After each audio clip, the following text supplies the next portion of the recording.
It doesn't feel like a movie.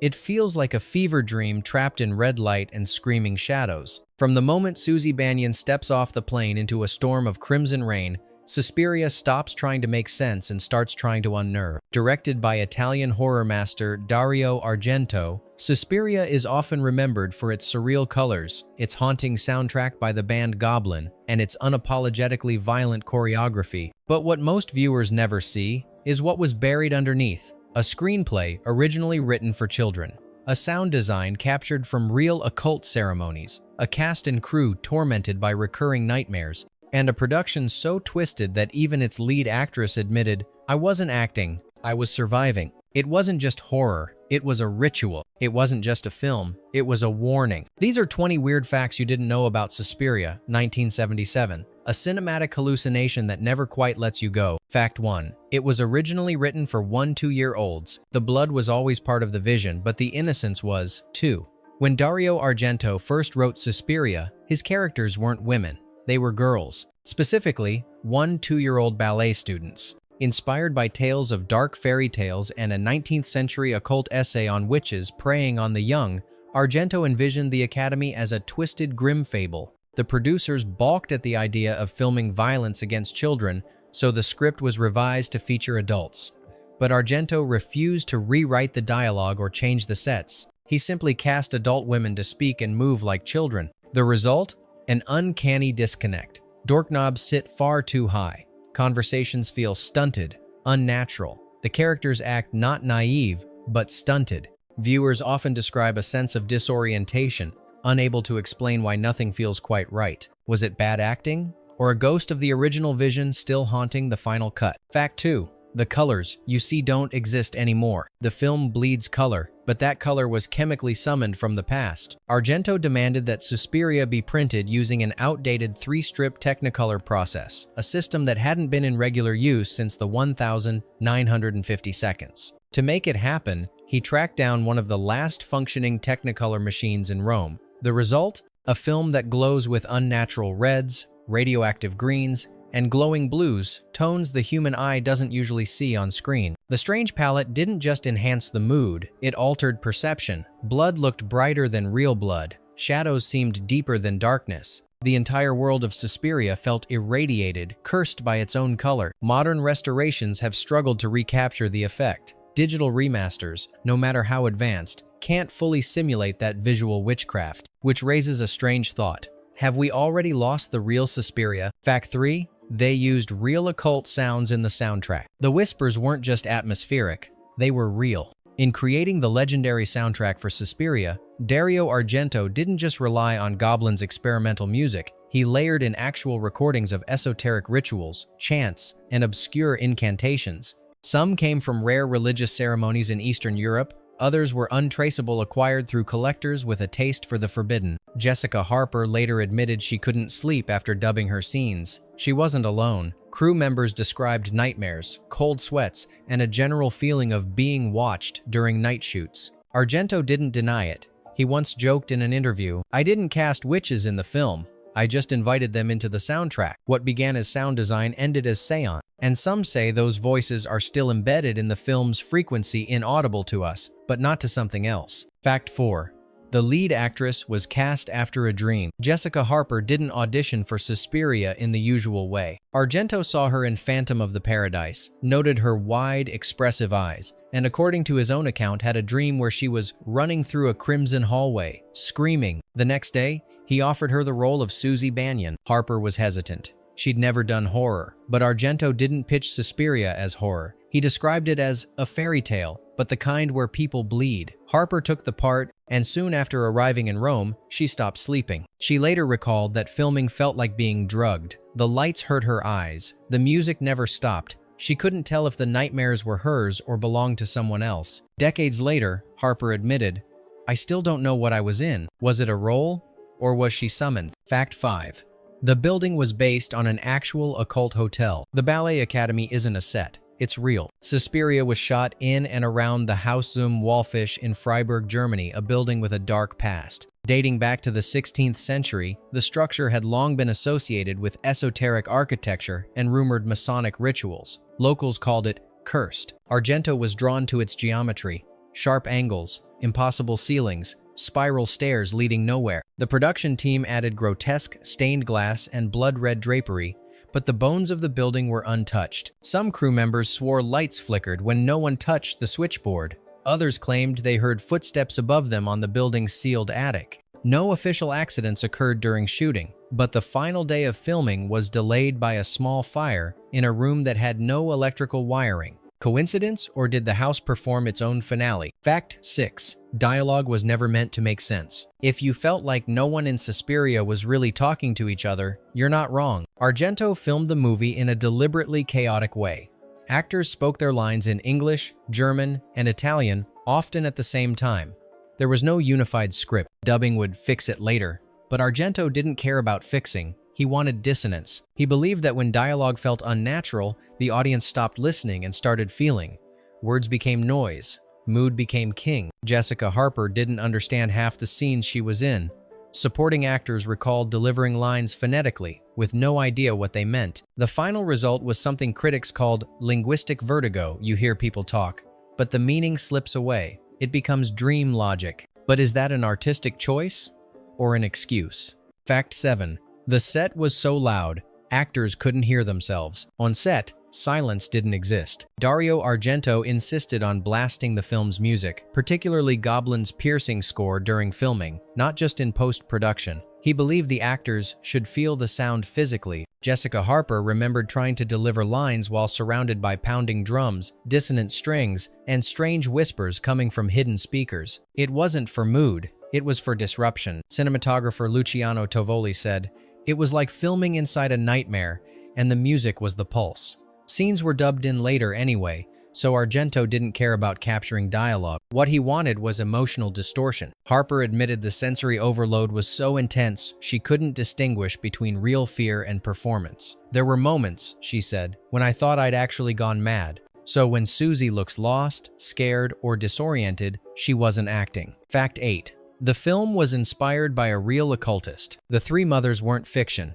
At least, not entirely. Argento was inspired by the writings of Thomas de Quincey, particularly Lavanna and Our Ladies of Sorrow, an obscure essay that personified sorrow, madness, and death as three mythic sisters. But he also borrowed from the life of Helena Blavatsky, a real 19th century occultist who claimed to communicate with hidden spiritual entities. The character of Helena Marcos, aka Mater Suspiriorum, shares not just a name but eerie parallels. A woman from Eastern Europe, rumored to practice dark rites, who founded an academy cloaked in mysticism. Argento never confirmed the link outright, but researchers have noted strange overlaps, matching birthplaces, cryptic references, and the same obsession with dreams as a gateway to other realities. Was Suspiria drawing from legend or revealing a real forgotten witch? Fact 9.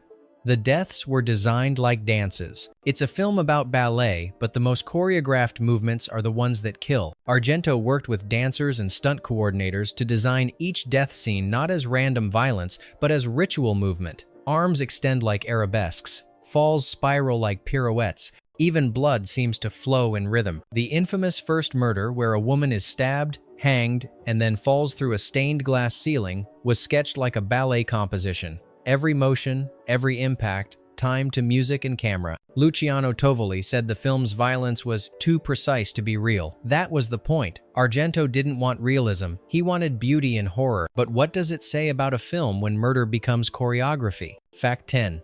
The maggots were real. There was no CGI in Suspiria. So when maggots rained from the ceiling in one of the film's most grotesque scenes, those weren't props. The production team ordered real larvae, shipped in bulk from a butcher's supplier. They were stored in crates above the set, hidden out of sight.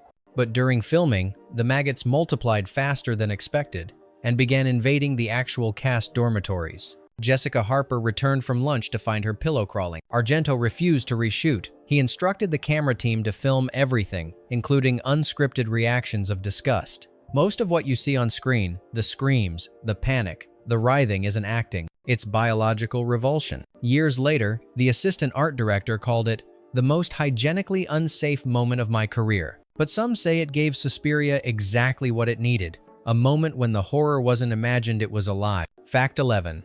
The film was banned in multiple countries. Suspiria wasn't just controversial, it was outlawed. After its release, several European nations either restricted the film to midnight screenings or banned it outright. In the UK, it was caught in the infamous video nasty panic of the 1,980 seconds, accused of promoting occult violence. In Singapore and parts of Scandinavia, it was pulled from theaters for corrupting public morality. But the bans only made the film more alluring. Bootleg VHS copies spread underground.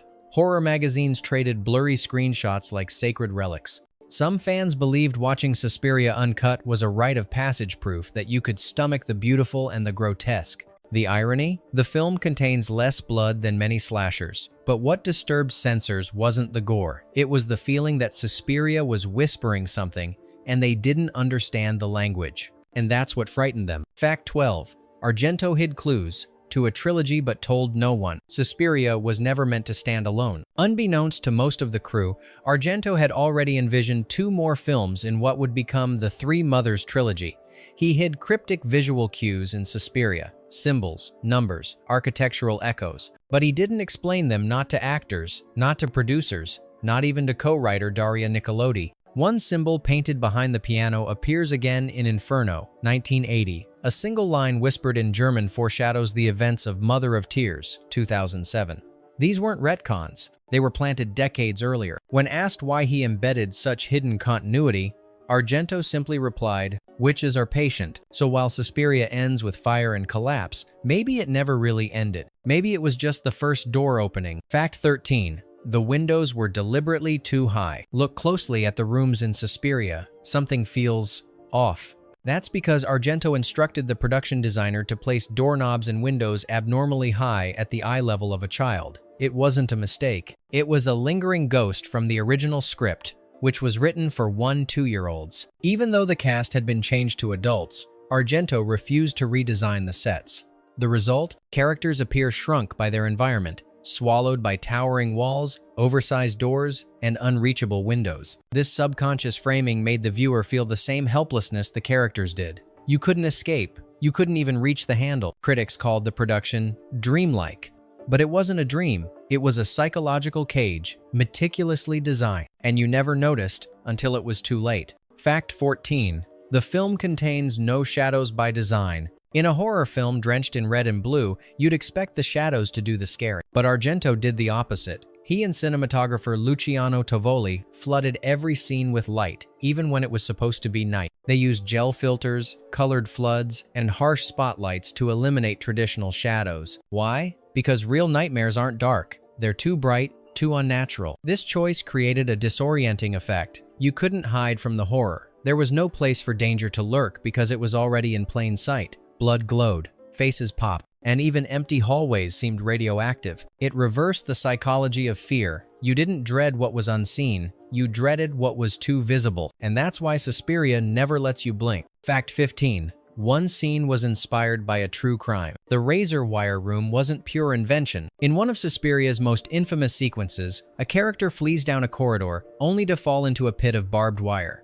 It's surreal, absurd, terrifying. But Argento later admitted the inspiration came from a real story he read in an Italian police report. A woman was found dead in an abandoned asylum, entangled in discarded fencing, apparently after trying to escape a locked room. He never revealed the full source, but he called the imagery too real to ignore. In the film, the wire moves unnaturally, almost like it's alive, tightening, coiling, dragging the character deeper. Viewers have debated for years whether it represents punishment, sacrifice, or entrapment. But maybe it's none of those things. Maybe it's just the part of the nightmare that actually happened. Fact 16. The composer played instruments he didn't know how to use. The film's soundtrack feels broken, primal, like something dragged from a fever. That's because Claudio Simonetti, the frontman of Goblin, deliberately chose to play instruments he had no training in. He wanted the sound to feel possessed, unrefined, unpredictable. Synths were distorted, percussions misaligned, rhythms collapsing into chaos. One of the most unsettling motifs in the film is produced by rubbing metal against glass, a sound without melody, but filled with dread. In interviews, Simonetti said he was inspired by how fear isn't harmonic, it's messy. Some of the recordings weren't even done in studio.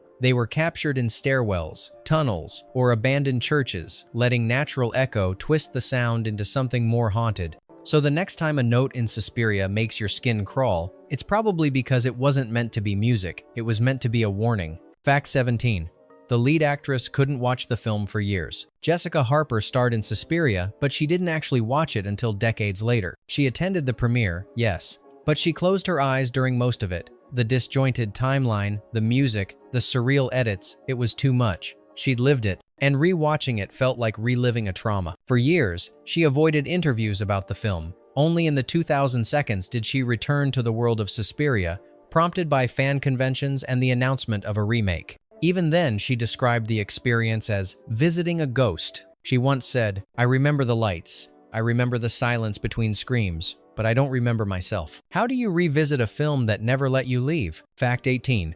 The set was blessed by a real exorcist. Note everyone on set felt safe. A few weeks into production, several crew members began complaining of nightmares, illnesses, and strange noises at night.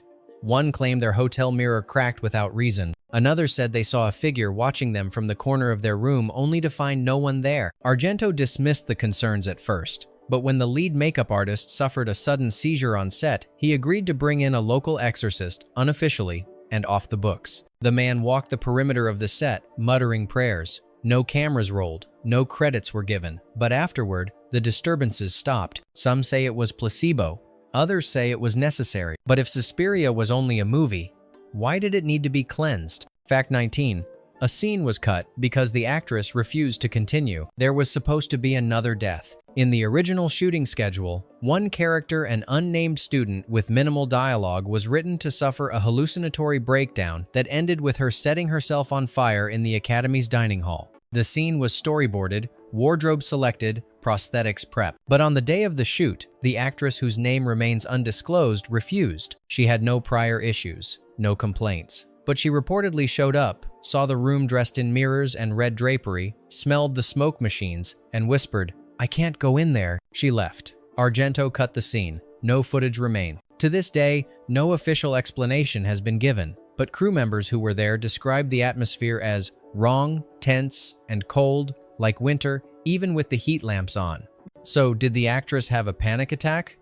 Or did something warn her? Fact 20. The film ends on a color that was never supposed to exist. Fire consumes the screen. Susie escapes. The Academy collapses into hell. But look closely at the final shot, the flickering light as she stumbles into the storm. The color isn't just red, it's a deep, nearly impossible scarlet-violet hue that doesn't appear elsewhere in the film. Luciano Tovoli later revealed that it wasn't created through lighting or gels. It was the result of a chemical burn on the Technicolor negative, an accident caused by overexposure during the printing process. Argento saw it during test screening and insisted it remain. He called it the color of ending something you don't understand. To some, it's just a mistake. To others, it's the final spell. So, what was Suspiria trying to show us? Right before the credits rolled. Bonus fact: the remake tried to answer questions the original refused to. In 2018, Suspiria was remade by director Luca Guadagnino. It was longer, grayer, more explanatory. It gave the witches names, it clarified the rituals, it built a political backdrop. But in doing so, it lost something. Many fans of the original felt that what made Argento's Suspiria terrifying wasn't what it told you, it was what it refused to explain. The logic gaps, the lingering unease, the unspoken connections between color, sound, and emotion. Guadagnino himself admitted, the original wasn't a story, it was a state of mind. So maybe that's why the remake, despite its ambition, couldn't replace the original, because Suspiria, 1977, wasn't about understanding witches, it was about being caught in their spell. And once you've seen it, the question isn't whether you got out, it's whether you ever really woke up. Which of these facts do you think was no coincidence at all? And which one still haunts you? Tell us in the comment, and let us know which film we should dissect next in our search for the hidden, the twisted, and the forgotten. Like, subscribe, and beware the colors that don't belong.